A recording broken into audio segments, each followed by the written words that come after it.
Hello students, स्वागत है आपका स्टूडेंट्स टाइम पे। तो स्टूडेंट्स, आज हम देखने वाले हैं हिंदी, जो कि बहुत ज़्यादा इंपॉर्टेंट आपके लिए होने वाला है। देखिए, मैं आपको गारंटी देता हूँ, देखिए आपका जो एग्जाम है वो 16 फरवरी से होने वाला है। ये चीज़ तो आपको पता चल गया होता है, लेकिन स्टूडेंट्स उससे पहले अगर आपने ये वीडियो देख लिया तो मैं गारंटी के साथ मैं कहता हूँ आपका जो नंबर है वो बहुत ही अच्छा आने वाला है। आपको 70 नंबर लाने में से कोई रोक ही नहीं सकता। मैं यहाँ पर जितनी इंपॉर्टेंट टॉपिक है मैं उनको बता देंगे, और अगर आपने पढ़ाई नहीं की पूरे साल भर तो कोई दिक्कत नहीं है स्टूडेंट्स। मैं आपको ऐसे ऐसे पॉइंट बताऊंगा जो कि आपको अच्छे नंबर लाने में बहुत ज़्यादा आपकी हेल्प करने वाले हैं। तो हम बिना समय को गंवाएं आइए देख लेते हैं। आप इसकी जो कुछ प्रक्रियाएं हैं उसको एक बार कर दीजिए, लाइक सब्सक्राइब का कमेंट्स जो कि होता है उसको आप कर दीजिए। हम देख लेते हैं। तो देखिए, अगर हम सबसे पहले बात करें रस की, तो रस को हमने ट्रिक के माध्यम से मैंने पढ़ाया था, और लॉन्ग में आपको समझाते हुए भी उसको मैंने पढ़ाया हुआ है। तो आपको हास और करण रस को बहुत ही अच्छे से याद करना है। देखिए, ये रिपीट होता है, ये हर बार रिपीट होता है। हास करुण ये हमेशा बार बार ये रिपीट होगा, क्योंकि आपके कोर्स में सिर्फ हास और करुण ही है।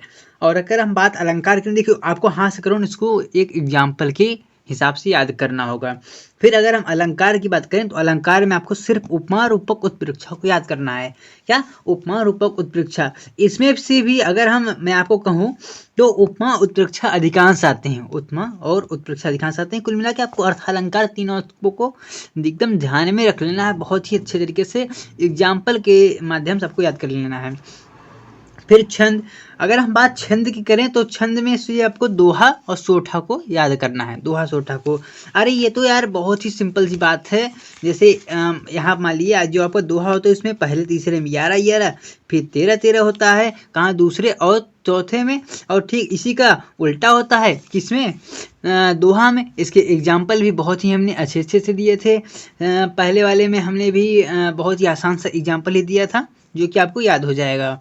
उसके बाद हम बात अगर उपसर्ग की करें तो उपसर्ग, देखिए उपसर्ग आपको अधिकांश याद ही करना होगा। लेकिन अगर मैं इसके इम्पोर्टेंट की बात करूं तो आपके इम्पोर्टेंट में देखिए ये वाला, ये जो अ वाला है, ये देखिए वेरी IMP है, ये बहुत ज़्यादा इंपॉर्टेंट है, ये लगातार आया हुआ है। ये वाला अधि वाला अधिकांश, मैं ये गारंटी कर देता हूँ। अधि अनु, अधि अनु ये आने वाला है, अब भी आ सकता है और ये अभी भी आ सकता है।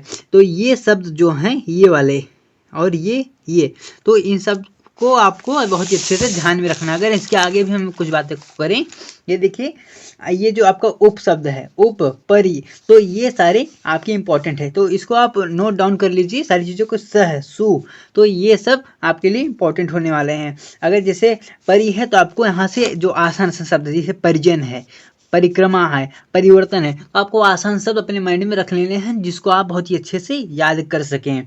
उसके बाद अगर हम निर को देखें तो यहाँ पर निराकरण, निर्भय, ये छोटा शब्द, निर्भय, निर्दोष या निराकरण, तो आपको छोटी छोटी शब्द को माइंड में रखना है, जिससे सारी चीज़ें आपके लिए, आपका जो इसमें टाइम है बहुत ज़्यादा मूल्यवान होने वाला है, तो आपका टाइम भी बर्बाद ना होगा। अगर हम सु की बात करें तो आपको सुमार्ग, सुलभ, सुपुत्र, सुजन, आपको जो छोटा लगे, जो आपके लिए ईजी बने, उसको आपको लिख लेना है। अगर हम बात इसमें से करें तो इसमें से थोड़ा सा कम आता है, लेकिन अगर हमें अन्य की बात करें तो अन्य सबसे ज़्यादा आपके लिए इंपॉर्टेंट होने वाला है। ये देखिए 2017 तक ये लगातार आया हुआ है, 18 में नहीं आया है, तो इस साल आने की उसकी पूरी गारंटी है दोस्तों। आप बातों को समझने की कोशिश कीजिए। देखिए, फिर अगर इसके हम प्रत्यय की बात करें, अगर हम बात प्रत्यय की करें तो प्रत्यय में भी जैसे कि हमने इसको देखा, तो प्रत्यय में भी यह आने की संभावनाएं कुछ चीज़ें हैं। और सबसे ज़्यादा अगर हम बात करें तो आवा शब्द, ये जो है ये आवा अधिकांश है। और आहट, आहट में ये अधिकांश इसलिए आता है क्योंकि बहुत ही नॉर्मल शब्द हम यूज करते हैं, जैसे घबराहट, गड़बड़ाहट, चिल्लाहट, झंझनाहट, तो ये सब नॉर्मल शब्द हैं जिसको हम अपने डेली लाइफ में यूज करते हैं, इसलिए ये अधिकांश पूछा जाता है। फिर अगर हम देखें तो पन जो शब्द है, पन ये अधिकांश आता है, ये लगातार आया हुआ है, इसकी आगे भी आया हुआ है, लेकिन जो मेरे पास ये बुक है ये थोड़ी सी पुरानी है।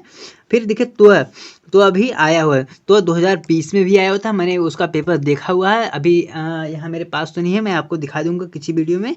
तो देखिए पन, तो ये सारे शब्द, देखिए ता, ये सारे शब्द जो आपके हैं ये इंपॉर्टेंट होने वाले हैं। देखिए आवट, तो आपको मैं क्या क्या मैं करूँगा रिकमेंड, जो आवट शब्द है, आवट, आई और उसके बाद आहट, ये आपका 8।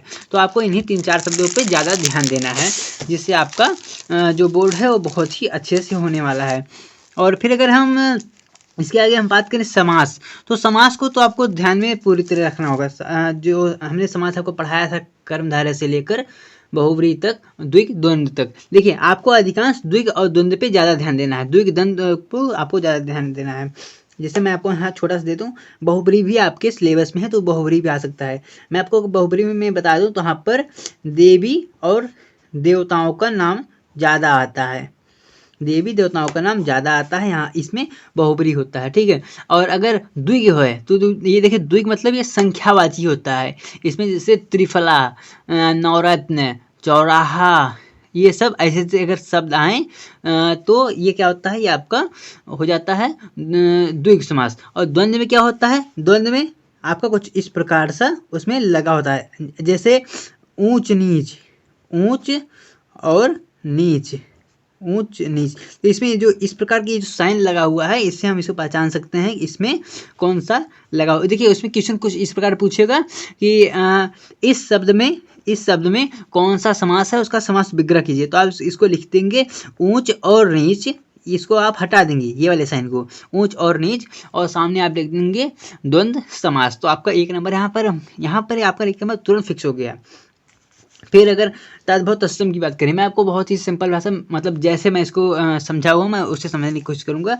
अगर हम तद्भव की बात करें तो आप तद्भव को कुछ ऐसे समझ सकते हैं कि तत्सम, सम मतलब आपका क्या होता है, जो आपका नंबर साधारण से हो, ठीक है। तो तत्सम जो सही हो, और तद्भव क्या होता है जो हम डेली लाइफ में यूज करते हैं। जैसे देखिए हम अपने डेली लाइफ में एक शब्द यूज करते हैं आग, आग हम शब्द को उपयोग करते हैं, जैसे देखिए आग, आग। लेकिन अगर इसके हम तत्सम की बात करें तो ये क्या होता है, अग्नि होता है, इसका अग्नि होता है। तो ये अग्नि ये इसका संस्कृत जो संस्कृत शब्द होता है वो तत्सम होता है। आप लास्ट में इसके देखिए तत्सम आ रहा है, ये इवन नंबर है न कि ऑड नंबर है। तो आप ऑड और इवन से इसको अच्छी तरह से समझ सकते हैं। और अगर हम बात करें इसमें कुछ इंपॉर्टेंट शब्द की, तो इंपॉर्टेंट शब्द देखिए जो आपका ये देखिए अग्नि, आग, जो मैंने अभी आपको बताया। देखिए आंसू हमने जो एक यहाँ पर लिया हुआ है, आंसू शब्द भी काफ़ी ज़्यादा इंपॉर्टेंट होने वाला है। इसका अश्रु होता है तत्सम, तो आपका तत्सम वहाँ पर दिया रहेगा, जैसे आश्रय वहाँ दिया रहेगा, आपको आसरा लिखना पड़ेगा, आसरा वहाँ लिखना पड़ेगा। फिर अगर हम एक करें शब्द आपको बता दें, दो देखिए मृत्यु वहाँ पर अधिकांश आया हुआ है, वो भिक्षा भी शब्द ये जो आपका है वहाँ भिक्षा दिया रहेगा, लेकिन हम भिख शब्द नॉर्मल लाइफ में यूज करते हैं। तो कुल मिला के आपको मैं ये बताना चाहता हूँ कि जो शब्द हम अपने डेली लाइफ में उपयोग करते हैं वही शब्द हमें वहाँ तद्भव में लिखना होता है। इसके बाद अगर हम पर्यायवाची करें तो पर्यायवाची देखिए नॉर्मली आपको सभी को माइंड में रखना होगा, ये कुछ इसमें फिक्स नहीं होता कि यही आएगा, ठीक है। फिर भी आपको नदी, पहाड़, पर्वत, धरती, इन सब सारी चीज़ों को थोड़ा सा ध्यान देना होगा। हाँ, अगर हम संधि की बात करें तो संधि थोड़ा सा इंपॉर्टेंट टॉपिक आपके लिए हो जाता है। संधि में आपका नंबर भी उठने वाला है, और इसके लिए हमने एक अलग सी वीडियो भी बना रखी है, उसको आप देख लीजिएगा। अगर हम बात शब्द रूप की करें तो आप शब्द रूप में युष्मद पे आप ध्यान दिएगा, युष्मद और फल, युष्मद, फल और बालक, इन्हीं अगर आप 3 शब्दों पे ध्यान देते हैं तो आपका इसमें से नंबर फंसेगा, आपका इसमें से अच्छे से नंबर पड़े इसमें फंसने वाला है। फिर अगर धातु रूप बात करें तो धातु रूप में आपका पठ धातु और पिब धातु, जो आपका पिब धातु है ये फंसने वाला है। अब आप बोलेंगे कि मैं ऐसा कैसे बोल सकता हूँ, क्योंकि मेरे पास एक्सपीरियंस है, मैंने सारी जो पुरानी है चीज़ें, मैंने उसको सारी चीज़ों को एनालाइज करके मैं यहाँ आपको बता रहा हूँ। तो इसके बाद आपका देखिए संस्कृत का पोर्शन आ जाता है। संस्कृत का पोर्शन देखिए सबसे पहले आपको गद्य देखने को आएगा, मैं आपको दिखा दे रहा हूँ। तो आपको वहाँ पर संस्कृत, इसके बाद देखिए ये सारी चीज़ें ऐसे ही लाइन्स रहेंगी आपके एग्जाम में। तो आप जब आपको गद्य आ जाएगा संस्कृत में तो आपको पूरा गद्य आपको एक बार पढ़ा होना चाहिए। आपको अगर उसको पढ़ा होगा तो आप कर लेंगे, उसको आप फाड़ देंगे अच्छे से। लेकिन अगर आपने भारतीय संस्कृत पे ध्यान नहीं दिया हुआ है, चैप्टर जो आपके इसमें बुक में है, तो शायद आपके नंबर कट जाए, लेकिन हम ऐसा होने नहीं देंगे। मैं आपको बता दे रहा हूँ यहाँ पर कि जो भारतीय संस्कृत जो चैप्टर है इस पर आपको मूल रूप से ध्यान देना है, और आपको पद्य तो पूरा पढ़ना ही होगा। देखिए अगर आपको आता रहेगा थोड़ा बहुत तो आप वहाँ कर लेंगे, और वहाँ पर टाइम भी कम होता है। इसके बाद अगर हम बात करें तो एक इम्पॉर्टेंट चीज़ ये आपके लिए हो जाती है श्लोक। आपको वहाँ पर एक श्लोक लिखना होता है जो कि आपके एग्जाम में सॉरी आपके एग्जाम की जो कॉपी है उसमें न आया हो। ठीक है, आप मतलब आपको वहाँ से कॉपी नहीं कर लेना, जो आपको याद हो। तो मैं तो यही कहूँगा कि आप 2-3 याद कर लीजिएगा जिससे ये वाला टॉपिक आपका क्लियर रहे। अब आ जाते हैं गद्य पद। गद्य पद जो कि एक इम्पॉर्टेंट हो जाता है। अगर हम बात करें जीवन परिचय की तो आपको रामचंद्र शुक्ल का, ये देखिए ये लोग फिक्स हैं, रामचंद्र शुक्ल, प्रेमचंद और रामधारी सिंह दिनकर, ये लोग जो महान आत्मा लोग हैं ये लोग फिक्स हैं और इन लोग का जीवन परिचय हर साल एग्जाम में पूछा जाता है। फिर अगर हम बात करें सॉरी यहाँ कालिदास तो आप में नहीं है। ठीक है, अब आते हैं अगर पद में तो आपका तुलसीदास, जो तुलसीदास जी हैं, जो आपका धनुष भंग जो चैप्टर है वो आपके लिए काफ़ी ज़्यादा इम्पोर्टेंट हो जाता है। फिर महादेवी वर्मा और ये सुमित्रा नंदन जो पंत हैं इनका जो जीवन परिचय है, ये देखिए इसमें 2 लोग, मैं 2 लोग का नाम ज़्यादा हाईलाइट करने की कोशिश करूँगा। तुलसीदास, महादेवी वर्मा, ये 2 लोग काफ़ी ज़्यादा हाईलाइटेड हैं क्योंकि इनका जो जीवन परिचय है ये एग्जाम में अधिकांश पूछा जाता है। फिर अगर हम बात करें गद्य में प्रश्न, गद्य में आप आपने देखा होगा ना वहाँ पर आते हैं क्वेश्चन, तो सबसे ज़्यादा मित्रता, ये जो चैप्टर है मित्रता, यहाँ से पूछे जाते हैं। ममता भेद से और ईर्ष्या से भी सबसे अधिकांश पूछे जाते हैं। तो इन सब में सबसे ज़्यादा आपके पूछे जाते हैं आपके क्वेश्चंस। तो आपको मित्रता चैप्टर जो है उसको आपको सिर्फ ऊपर ऊपर से, बहुत ज़्यादा डीपली अब तो टाइम नहीं है, आपको ऊपर ऊपर से एक बार उसको देख लेना है। फिर अगर हम बात करें धनुष भंग, तो मैंने आपको बताया ना धनुष भंग आपके लिए काफ़ी ज़्यादा इंपॉर्टेंट हो जाता है।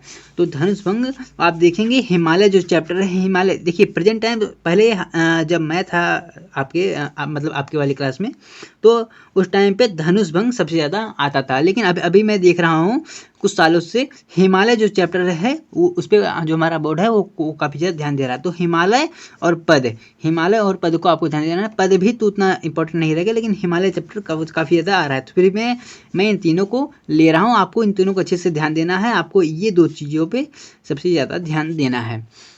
फिर अगर मैं गद्य भूमिका की बात करूं तो अगर मैं भूमिका पे आ जाऊं तो आपको शुक्ल और शुक्लोत्तर युग को बहुत ही अच्छे से ध्यान रख लेना है। शुक्ल और शुक्लोत्तर युग, ऐसा नहीं इसके पहले जो जितने युग हैं वो सब इम्पोर्टेंट नहीं, लेकिन इसमें अधिकांश आता है। और एक और चीज़ है जो अज्ञे की जो रचनाएं हैं आप उसको भी ध्यान रखेंगे, अज्ञे की, जैसे सुनहरे सवाल और सभी जो हैं ये सब आपको याद रखनी है, थोड़ा सा माइंड में आपको सारी चीज़ें रखनी है। फिर देखिए रीतकाल, पद्य भूमिका में आपको रीतकाल और आधुनिक काल के बारे में अधिकांश पूछा जाएगा। एक आपको और मैं बता देता हूँ क्वेश्चन जो कि हर साल एग्जाम में आता है कि रीतकाल की विशेषताएं या उसकी प्रवृत्तियाँ बताइए। उसकी हमें क्या लिखनी होती है, विशेषता। अगर वहाँ विशेषता लिखा है या प्रवृत्तियाँ लिखा है तो आपको वही चीज़ लिखना है, जिससे आश्रय रहता है राजाओं की प्रशंसा और मतलब ऐसे बहुत सारी हैं चीज़ें अभी मेरे माइंड में थी। तो ये सब आपको अच्छे से याद कर लेनी है, या ये आपके बुक में दी हुई हैं। अगर नहीं होगा तो मैं आपको एक शॉर्ट वीडियो के थ्रू मैं सारी चीज़ों को बता दूंगा। और आपको आधुनिक काल में सारी चीज़ें जितने लेखक थे, कौन क्या था, सारी चीज़ों एक बार उसको ध्यान देना है। ठीक है, आपका जो भूमिका है ये आपके लिए पूरा क्लियर कर देना है। इंपॉर्टेंट सबसे ज़्यादा था क्या, रीतकाल की विशेषता, इसको आप अच्छे से माइंड में रखेंगे, ये फिक्स होने वाला है। ये देखिएगा, ये अगर नहीं आएगा तो आप हमको आके यहाँ कमेंट कीजिएगा कि सर ये नहीं आया, आपने कहा था, मैं कह रहा हूँ ये आएगा। देखिए निबंध, निबंध देखिए शिक्षा, स्वास्थ्य, पर्यावरण, यातायात नियमों, इन सब सारे टॉपिक पे अधिकांश आ रहे हैं। एक चीज़ आप ये आपके लिए इंपॉर्टेंट हो सकता है क्योंकि अभी हम लॉकडाउन से गुजरे हैं तो उसमें कोरोना था, तो कोरोना के ऊपर भी शायद आ सकता है, लेकिन आपको शिक्षा, स्वास्थ्य, इन सारी चीज़ों पे आपको अगर ध्यान रहेगा तो आप इसको भी अच्छे से लिख सकते हैं। और एक कथा वस्तु आता है, कथा सबसे लास्ट में मैं आपको दिखा देता हूँ, आपका पेपर सही माफ़ कीजिएगा। तो देखिए कुछ इस प्रकार से ये रहा आपका सबसे अंतिम क्वेश्चन। आपके अंतिम क्वेश्चन में आएगा खंडकाव्य। तो आपको कुछ इस प्रकार से सारे ऑप्शंस दिए रहेंगे लास्ट तक। तो ये आपके जिला वाइज होता है, मतलब आप जिस जिले में, तो इसमें फिक्स रहता है कि आप जिस जिले से हो उसी हिसाब से। अगर आप मान लीजिए किसी यक्ष जिले से मैं मान लेता हूँ, तो मेवाड़ मुकुट खंडकाव्य मान लीजिए आप में, आपके जिले में ये वाला फिक्स है, तो मेवाड़ मुकुट के खंडकाव्य के द्वितीय सर्ग की कथा को अपने शब्दों में लिखिए। उसका जो द्वितीय सर्ग था आपको उसे अपने शब्दों में लिखना होगा, और खंडकाव्य के आधार पर भामाशाह जो कहानी में होंगे उनका पूरा चित्रण करना होगा। ये आपके सामने 2 ऑप्शन है, आप इसमें से कोई भी एक कर सकते हैं। मेरे हिसाब से आपको जो ये चित्रण वाला होगा ये आप कर सकते हैं, क्योंकि इसमें आप बातों को थोड़ा सा चढ़ा बढ़ा के लिख सकते हैं। या अगर आपको वो जो ये सर्ग है या अगर आपको याद हो तो आप इसको भी कर सकते हैं। तो ये देखिए कुछ इस प्रकार से ये आपका पेपर होने वाला है। उसे मैंने पेपर आपको कैसे आता है, ये सारी चीज़ों को मैंने एक बार बता रखा है। हाँ, और फिर मैं आपको क्या दिखाने वाला था, ये देखिए महादेव वर्मा, राम भाई सिंह दिनकर, रामचंद्र शुक्ल, इन लोग देखिए ये लोग हमेशा आते हैं, इन लोग का अधिकांश आता है। और फिर तो फिर बस इतनी सारी चीज़ें हैं। अगर और कुछ इंपॉर्टेंट होगा मैं उसके लिए एक अलग सी वीडियो बना दूंगा। तो स्टूडेंट्स, मैं आपको ज़्यादा समय नहीं बर्बाद करना चाहता, तो आज की वीडियो के लिए इतना ही। मुझे आशा है आप लोग एग्जाम में बहुत अच्छे नंबर लाने वाले हैं। तो आप लोग हंसते रहिए, मुस्कुराते रहिए, और आपकी एग्जाम के लिए बेस्ट ऑफ लक।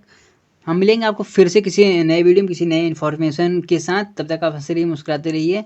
जय हिंद।